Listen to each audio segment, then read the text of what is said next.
This is Rev Trev.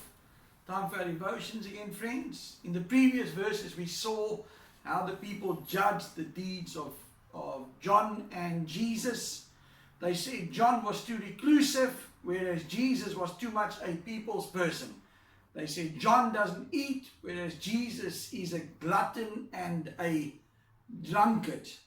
And we found that Jesus said, but wisdom is proved by her deeds. And so we saw both John and Jesus. Deeds proved that they were pleasing and they were in right standing with God the Father.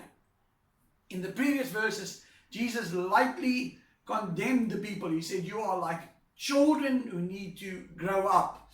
In the next verses, Jesus is strongly going to condemn the people in certain towns for the deeds that they have not done.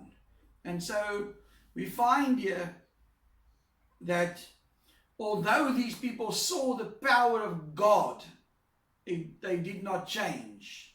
They were just hearers but not doers of the will. They remained evil. And so we find it says in verse 20, it says, then Jesus began to denounce the towns in which most of his miracles had been performed because they did not repent.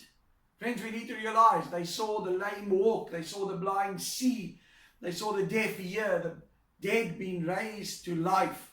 They heard the good news preached, but it did not change them. And so Jesus is going to compare 3 cities with another 3 cities, 3 Jewish cities with 3 pagan cities. Woe to you, Chorazin! Woe to you, Bethsaida! For if the miracles that were performed in you had been performed in Sodom, in Tyre and Sidon, they would have repented long ago in sackcloth and ashes. And so we find that for the Jews, if you ask any Jew, what's the worst cities? It would be Gentile cities. What's the worst cities? Many times would be seen as Sodom and Gomorrah. And we're going to find that Jesus says in these verses that the worst cities he identifies here is Jewish cities. Where he says, woe to you, Chorazin and Bethsaida. And we find that Bethsaida was the city of Andrew and Peter. It was the city where Jesus fed the multitudes. And Jesus says to them that if the miracles that were performed in these cities had been performed in Tyre and Sidon, they would have repented of their ways. They would have done what the Ninevites did. Because the Ninevites, when they heard the message, they repented in sackcloth and ashes. And Jesus said these Gentile cities would have done the same. Then he goes on and he says, but I tell you, it will be more bearable for Tyre and Sidon on the day of judgment than for you. Friends, this should have shocked the people because there's nothing worse that they could hear that Jesus is saying pagan cities will suffer less than them. Jesus says that these people's judgments before the Lord will be less than these Jewish cities. And he speaks here about on the day of judgment that going forward for eternity, these people will suffer to a greater degree when they stand before the judgment seat of God. Jesus goes on then to say, and you, Capernaum, you will be lifted high to the heavens? No, you will go down to Hades.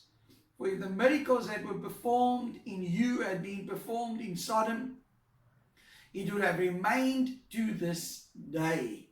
Now, Capernaum was the headquarters of Jesus' ministry. It's the place that Peter made his home. It's the place where he did his fishing from, his boat industry. We find also that it's the place that Jesus says, you think you, to the city, he says, you think you're going to go up to heaven as if. He says, no, you're going to fall down to the depths of hell. What a horrible judgment. He says, you think you're in right standing. You think when you stand before me one day, you're going to hear a wonderful, wonderful tribute. He says, no, you're going to hear great judgment. You see, this city saw great miracles happen. Peter's mother-in-law was healed here. The paralytic, which was lowered, was healed. The centurion's servant was healed here. Jairus' daughter was healed in this city. The demon man was healed. Miracle after miracle happened here, friends. And still the city remained unbelieving. And so Jesus says again, he says, if Sodom and Gomorrah had seen the miracles that you saw, they would have repented in sackcloth and ashes. They would not have seen fire and brimstone come down. It's a strong word of warning. But I tell you that it will be more bearable for Sodom on the day of judgment than for you. And so Jesus says, these evil people from Sodom and Gomorrah will suffer less than the people of Capernaum. We must remember that the people of Sodom were given to sexual lust. They were given to homosexual relations. And Jesus says they will suffer less. And so my final words to you this morning is, friends, I just pray that you will realize that hell is a reality. That hell is not a picnic. And that people are going to suffer to varying degrees. And so you cannot, you may not, if you believe in hell, keep quiet anymore. If you see your family, your friends living in sin, you need to warn them. If you know of people who think everyone's going to heaven one day because God won't send sinners to hell, you need to warn them of the reality of hell and of the great judgment that awaits those who have heard the truth and deny it. And so this morning, my words to you is, don't be still. This is Rev Trev. God bless you.